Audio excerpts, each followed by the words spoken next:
So next is the case of uniform acceleration.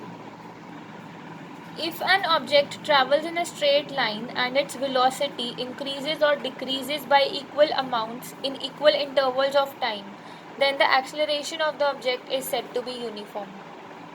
So how will acceleration time graph look like? Since acceleration is constant, so it will look like this only. Straight line parallel to the time axis. Because acceleration is constant, it will be same. For example, 5 meters per second square is the acceleration at the beginning of the trip, and it will remain same throughout, right? So in the case of uniform acceleration, velocity changes by equal amounts in equal intervals of time, right? So suppose this is origin. At 0 seconds I just started the car, okay?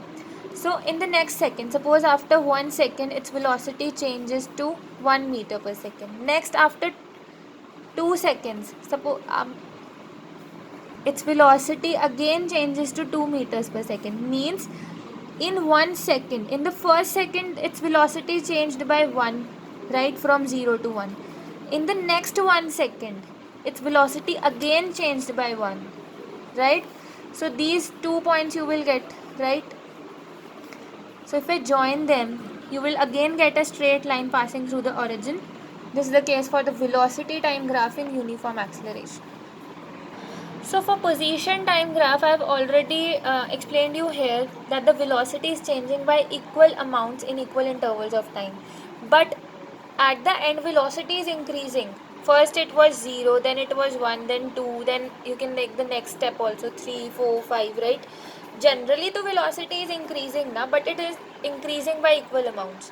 So obviously the displacement will also be changing, right? For the first time displacement will be suppose 2, and suppose in the next interval velocity has increased, so displacement will also increase as the velocity increases. So this is how you will get the position time graph for the uniform acceleration, because as velocity increases, displacement made by the object will also increase. So this is the position time graph for uniform acceleration. Next is uniform circular motion.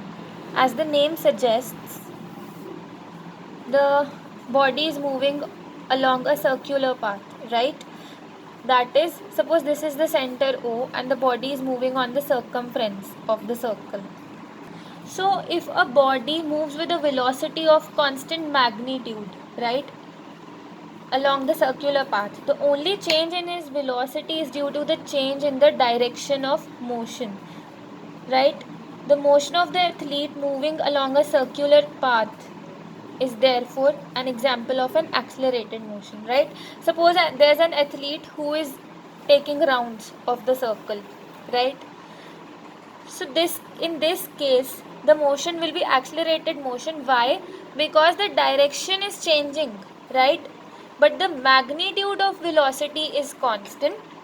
Magnitude means considering only the numerical part and neglecting the sign of the number, right? So if you neglect the direction, if you take only the magnitude, then the velocity is constant, but its direction is changing. Whereas constant, what is constant? Magnitude of velocity, right? But direction is changing, therefore it is an accelerated motion. So what is the formula for the circumference of a circle? It is 2 pi r, right? So if a body takes t seconds, right, suppose t seconds is taken by the body to take one round of the circle of the radius r, therefore its speed will be given by 2 pi r upon t. When an object moves in a circular path with uniform speed, then its motion is called as uniform circular motion.